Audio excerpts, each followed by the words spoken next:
Thank you so much, Barbara. That was wonderful. I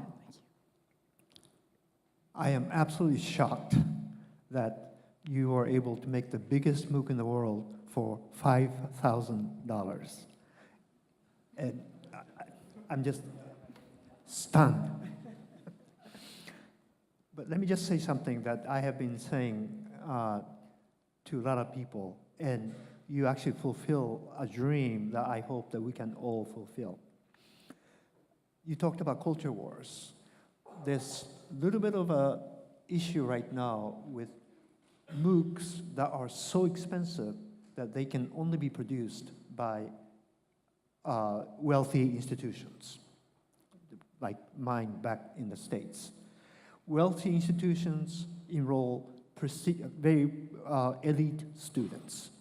So we only teach in a certain way. And so when we make a MOOC for, I won't even say how much we spend because I'm embarrassed. We only teach to a certain top layer, 3% maybe, okay?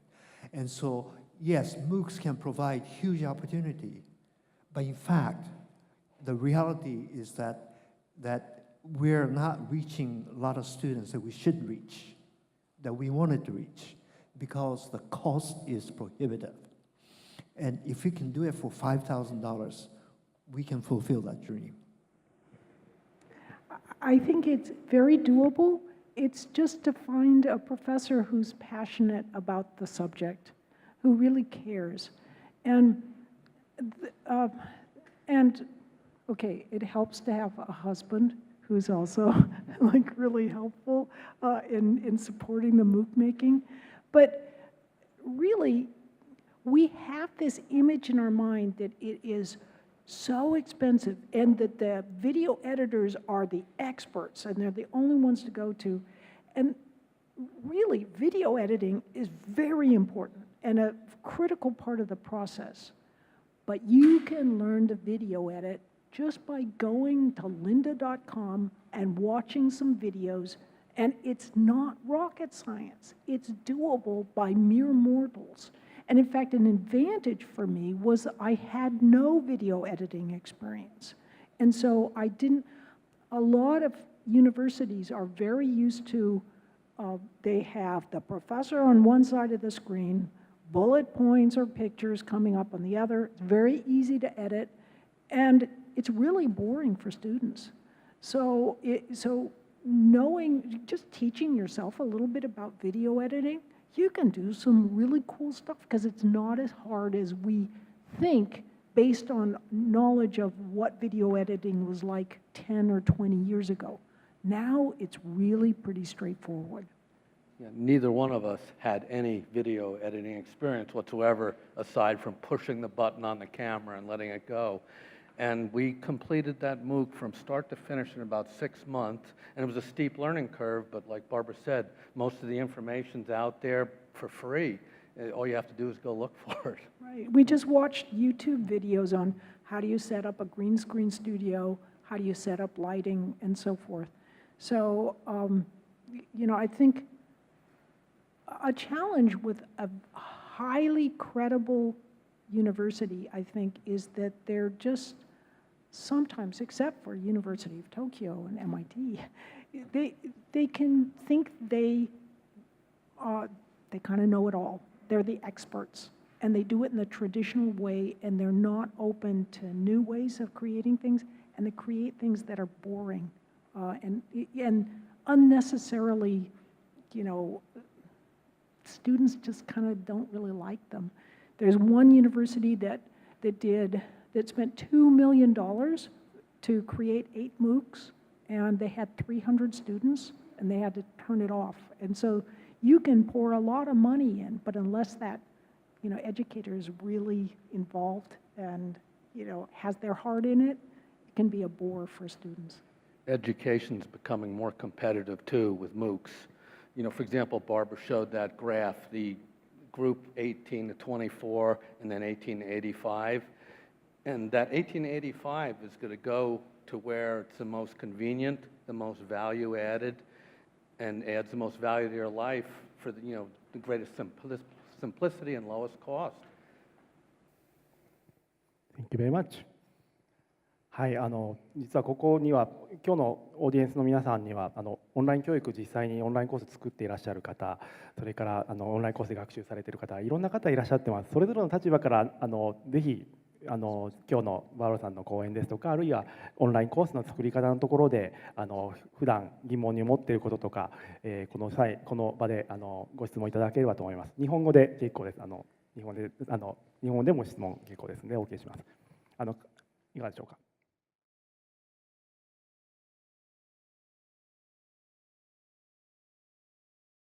Okay, excellent question. So do we really need a video or should we use it just do face-to-face? What is the difference between those two teaching modalities? There are advantages and disadvantages for each way of teaching. So an advantage of online is, let's say that you have trouble, it's math, and what happens in math a lot of times is people will watch and they can follow you for 10, 15 minutes. Okay, now maybe in Japan, maybe make that 25 minutes, right? Or 30 minutes. But then you lose track somewhere in there. So what you're doing from then on is you're just taking notes and you have to learn it later on your own. The good thing about a video is you can stop a person and then replay that and make sure that you're keeping up. Also, there's not so much trouble with disturbances. In a classroom, you can have people going in, going out, somebody's coughing, somebody else is maybe flirting. I don't know if that happens here, but happens in the States. And also it's easier to get the learning because you don't have to travel there and come back.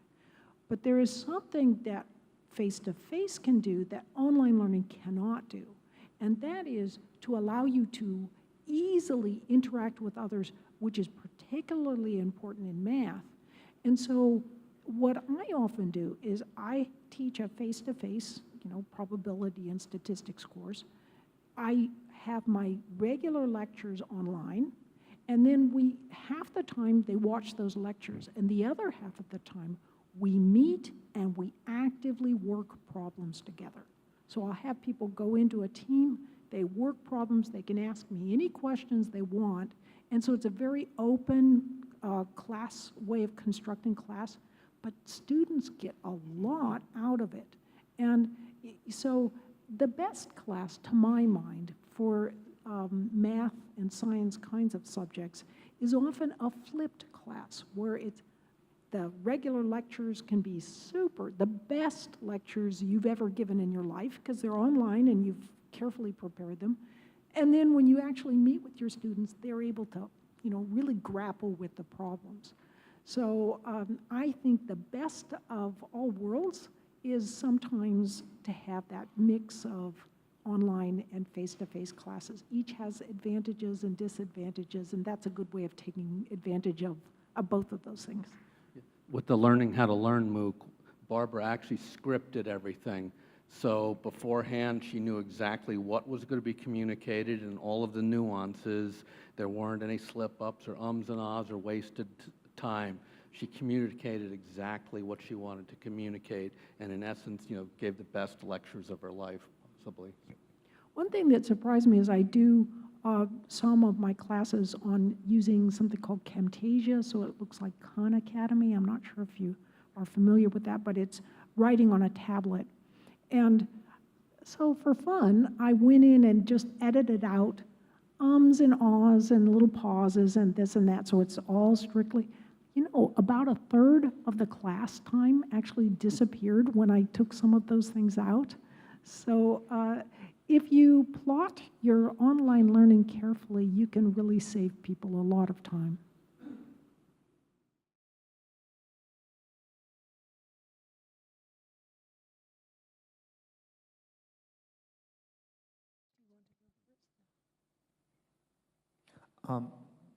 So that's a very, very good point. It's one of the things that you can do with online education. You're not just saying in English, but you can show the English transcript, for example. When I teach my class at MIT, I use my own MOOC. And what I noticed is that students never watch video at 1.0 speed. They always watch it at least at 1.5 or sometimes 2.0. And they watch the transcript so that if they miss something, they don't play back the video. They simply look at the transcript. And so that, that shows you that the two modalities are very important. I just tell you one of the people who teach on my MOOC is John Dower, who's a very famous historian. My students watch John Dower at 1.5, 2.0 the entire semester. I invited Professor Dower to my class, and he, of course, spoke at 1.0. And you could see students wanting to say, where do I click on this guy to go faster? So those points I think are so important. And also in our MOOC, for example, if you go to the first video, there are 45 different languages that it's been translated into. We also have 3 different full versions of the course in Chinese, Portuguese, and Spanish, and more versions are coming. There's also, for example, China has, there's a version of Learning How to Learn that takes our 3 hours of MOOCs, adds in 3 to 4 hours more of Chinese, and it's going to be made available for credit throughout China and in Taiwan. So it's sort of a synthesized Chinese American MOOC, and I think that is a great way to bring to life, ideas from 2 different cultures that combined together are stronger than one culture alone.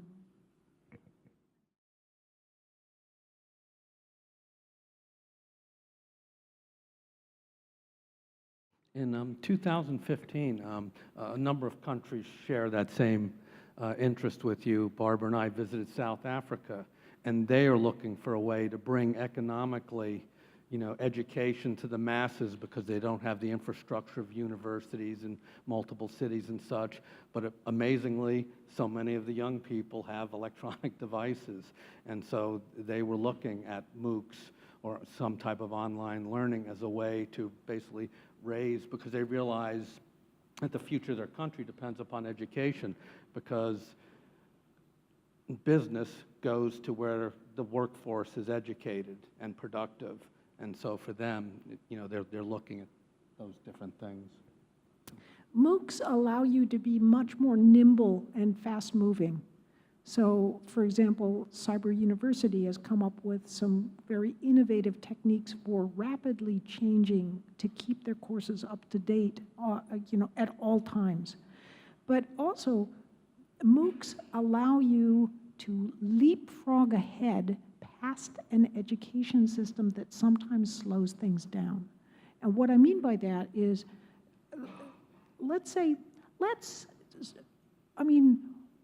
worldwide, there are hardly any courses in how you learn effectively. Most universities, there's no such thing, right? So, how do you get such a course out there? Part of the challenge is to really have a good course on learning, you need someone who understands neuroscience, who understands the broad sweep of the field, who's got a lot of teaching experience in STEM, right? Because that's where people really have challenges.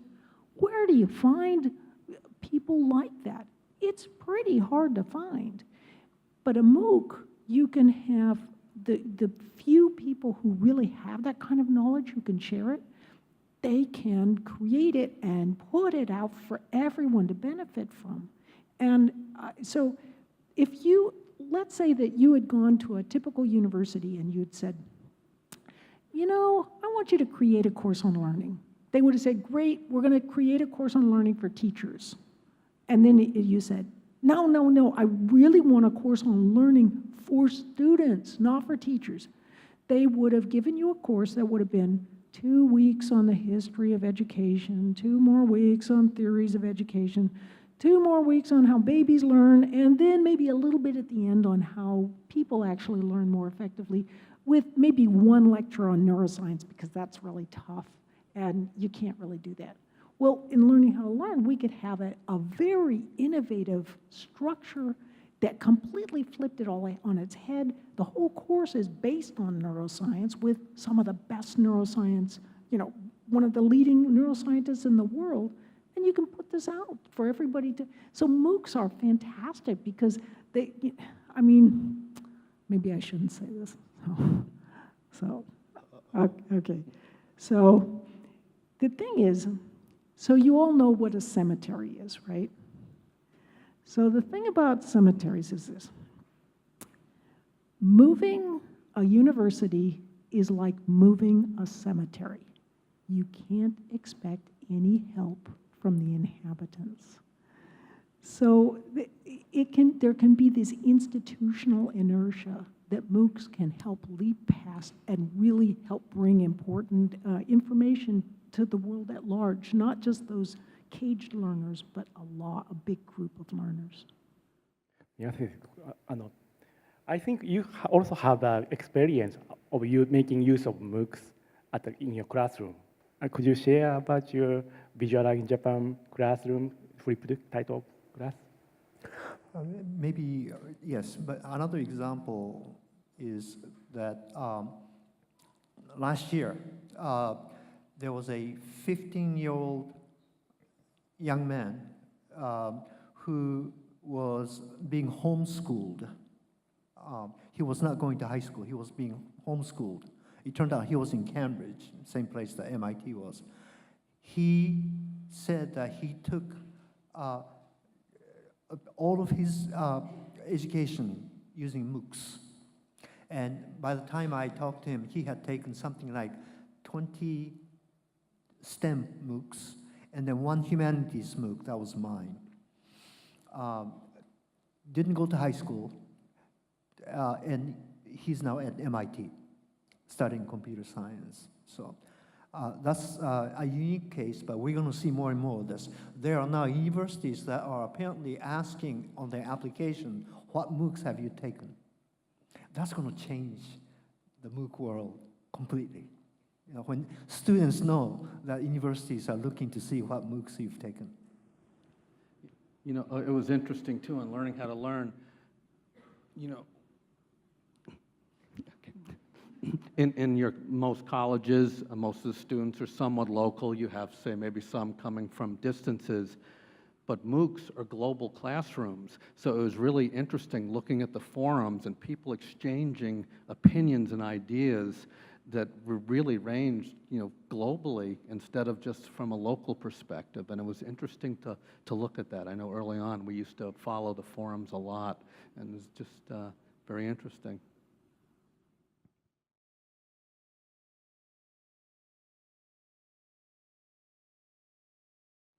Let's see, how to answer this. In a word, wrong. No. In fact, neuroscience research, solid research shows that that's a really problematic approach to ever teach to students, that they have particular learning styles that you should cater to. For one thing, it's dead wrong. So let's say, and this research has been done, so what are learning styles? That idea is that certain students have certain learning styles. For example, they're better at learning visually, or they're better at learning through hearing, or they're better at kinesthetic learning. And this is a very popular approach in a lot of elementary and K-12 and so forth, which is what you're grappling with. And it's very wrong. When students are tested, for example, and they show that they learn better through hearing than through visual. Like you take a standard test and it shows that you learn better by hearing. So then you actually give students material through reading or through hearing. And guess what? They do the same on both styles. So they think they learn better through hearing, but actually they don't do any better on hearing tests, on tests that test through hearing than they do on tests that test through visual. And likewise, if someone claims they're a visual learner, they actually do just as well by hearing as the students who claim that they do better by hearing. So it's wrong to teach students that way. But the reason that happens is there's a lot of money in it. There's a huge learning styles industry. People sell books about learning styles. They have tests, that they can give students. They make a lot of money from these tests. So it's in the interest of the industry to promote this kind of idea. But here's what happens. Let's say someone says, I learn better through hearing. I want you to give me all this stuff through hearing. What happens is you start giving them all this stuff through hearing. And what are most university-level tests given in? Writing. And in fact, to enter a university, you need to take a test in writing. So if you are catering to them by giving them information through hearing only, you're actually weakening their most important skill, right? Or a very important skill, and that's to be able to take tests in writing. So this whole idea of catering to a student's learning style actually can cripple the students who are most disadvantaged and most in need to do well, on these kinds of things. Worse yet, now, you don't have as many lawyers in Japan as we do in the United States. In the United States, I think we have 40 lawyers for every one of your lawyers here. But what is going to happen with learning styles? Well, if we keep telling students that we should be teaching to your learning style, then what's going to happen? Someday, they're going to come to us and say, you didn't teach me in the appropriate learning style. That's why I'm flunking this test, and I'm going to sue you, right? So don't teach using learning styles. If you can tell your students that's complete bunkum. And in my second MOOC, and I should point out that the MOOC, Learning How to Learn and Mindshift, they're both free. So you can just take all the videos. If you want to get a certificate, you can. But you can take everything in the course for free. So Mindshift, if you go in the second week, there's a video on the errors of learning styles. And it goes through the research, and it's kind of a funny video too. So feel free to take a look. Yeah, they have multiple senses. They're multi-channel learners. There's one thing I do find in common with all people who claim to be kinesthetic learners who can learn best through touch, and that is that they have heard of the word kinesthetic. Right?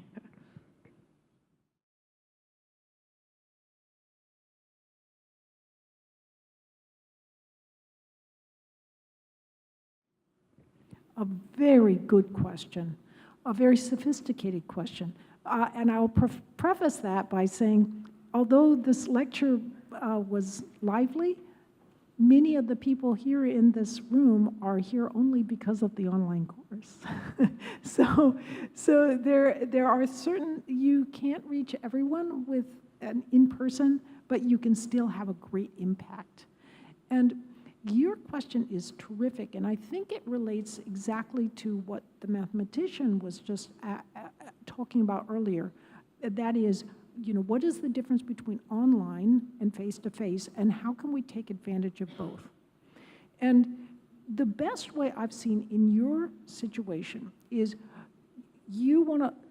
how much money do you have to spend an hour for training? It's probably a fair bit, right?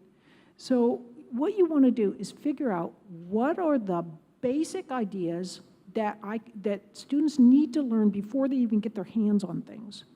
And let's say, I'm guessing it will be maybe anywhere from 20% to 50% is preparing students for what you're going to be teaching them hands-on, and then maybe debriefing them afterwards.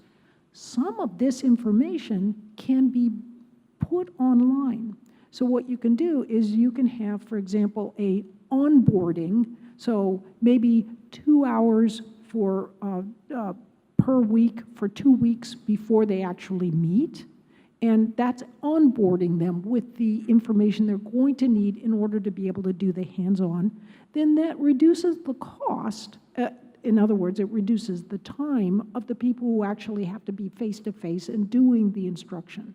So sure, there's things that online can't do, but it can reduce the cost by introducing some of the ideas. And then I've seen some excellent, for example, I've taken a workshop on how to videotape. This was after learning how to learn. I was like, oh man, I wish I'd had this beforehand. But what he did was, it was a hands-on workshop on how to do videotaping. We went, we videotaped and so forth. But before we met, we had a 2-hour lecture for 2 weeks beforehand. We got to know one another. We, learned about the material. It was all online. And then we met. So I think a combination is maybe something to look at to reduce costs and still give a good education.